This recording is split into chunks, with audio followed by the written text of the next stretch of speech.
जम्मू में 5 लोगों को पुलिस ने हिरासत में लिया है क्योंकि उन्होंने अपनी प्रॉपर्टी जो है वो रोहिंग्या को दी थी रेंट पे रहने के लिए। और साथ ही साथ मैं आपको ये भी बता दूं, विदाउट वेरिफिकेशन। अगर आप भी अपने घर पर किराएदार रखते हैं तो आपको जो है वो वेरिफिकेशन उनका जरूर कराना है। उनके डॉक्यूमेंट्स जो है वो जरूर अपने नजदीकी पुलिस स्टेशन में जो है वो देने।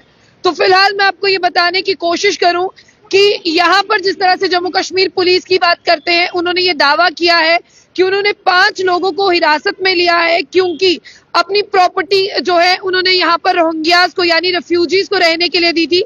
अब मैं आपको बता दूं कि इस पूरे मामले में 14 घर और लैंड ओनर्स की जिस तरह से जो है उन्हें बुक किया गया है sub division east of south zone Jammu, जिन्होंने यहाँ पर अंडर सेक्शन 163 BNS के तहत जो है उन पर कार्रवाई की जाएगी। क्योंकि बाहर से आने वाले रोहिंग्यास की बात करते हैं, किराएदारों की बात करते हैं, उन्होंने अपनी प्रॉपर्टी उन्हें दी थी। अगर आप जम्मू कश्मीर में रहते हैं तो आपको ये जरूर पता होना चाहिए, चाहे रोहिंग्या चाहे कोई और, लेकिन आप उसे किराए का मकान देने से पहले, अपनी प्रॉपर्टी का यूज करने देने से पहले अपने कंसर्न अपने नजदीकी पुलिस स्टेशन में जो है उनकी वेरिफिकेशन जरूर कराएं। और आप जानते हैं कि बहुत सारे लोग जो हैं वो इसी तरह का अपने मकान मालिक का फायदा उठाते हैं, इलीगल एक्टिविटीज में इन्वॉल्व होते हैं। तो पता ये चल पाया है कि कुछ इसी तरह की इनकी प्रॉपर्टीज जो है वो इलीगल एक्टिविटीज के लिए यूज हो रही थी। इस इलीगल एक्टिविटीज को आप भी जानते हैं कि ये इलीगल एक्टिविटीज जो है वो क्या है। आगे मैं बता दूं कि पुलिस ने ज्यादा जानकारी देते हुए बताया कि जिन 5 लोगों को हिरासत में लिया है उन्होंने रोहिंग्यास को अपनी प्रॉपर्टी जो है वो रहने के लिए दी थी विदाउट वेरिफिकेशन, विदाउट पुलिस के कंसर्न के, और उन रोहिंग्यास के पास अभी तक कोई भी डॉक्यूमेंट जो है वो नहीं था।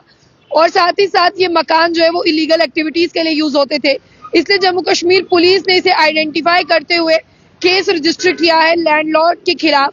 और रोहिंग्या रिफ्यूजीज की बात करते हैं, वो सारे जो है अनडॉक्यूमेंटेड है और उनके पास कोई भी डॉक्यूमेंट नहीं है।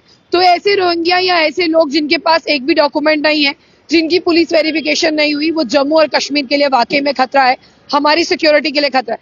डिस्ट्रिक्ट कमिश्नर यानी DC जम्मू की बात करते हैं, उन्होंने इस ऑर्डर को जारी किया और साथ ही साथ उन्होंने ये भी कहा था कि बहुत पहले से है कि अगर आप कोई भी किराएदार रखते हैं तो आपको उसकी पुलिस वेरिफिकेशन जरूर करानी है और वो मैंडेटरी है। ऐसे में जो है मकान मालिकों के खिलाफ भी कार्रवाई हो सकती है।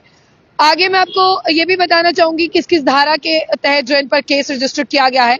इन्वेस्टिगेशन चल रही है, पुलिस ने 2 FIR रजिस्टर की है, 182/2024, 184/2024 under section 223 of BNS Nawabad police station में। ये 2 FIR जो है वो रेंटेड रोहिंग्या को रहने के लिए घर दिए थे।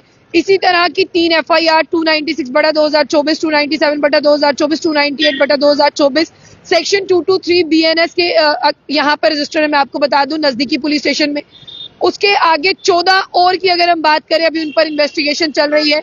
जो sub division east of south zone है जम्मू की, जिस तरह से डिस्ट्रिक्ट मैजिस्ट्रेट ऑर्डर की बात करते हैं सेक्शन 163 ऑफ BNS, इन सब के मिलाकर SSP जम्मू ने जो है वो ऑर्डर जारी किया है कि आपको कोई भी ऐसा मकान दिखता है, कोई भी ऐसा घर दिखता है जिसकी पुलिस वेरिफिकेशन नहीं हुई है, तो आप उन्हें जो है वो बुक कर सकते हैं। और अब आप सुनिए, ये कार्रवाई जिन चंद लोगों के खिलाफ हुई है उसका इम्पैक्ट अब हर किसी पे पड़ने वाला है।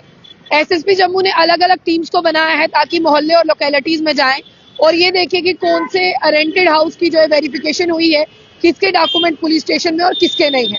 और मैं आपको ये भी बता दूं कि इसके साथ साथ जो है अब यहाँ पर ये कहा जा रहा है कि जम्मू कश्मीर पुलिस जो है तमाम प्रॉपर्टी ऑनर की जो है पुलिस वेरिफिकेशन चेक करेगी।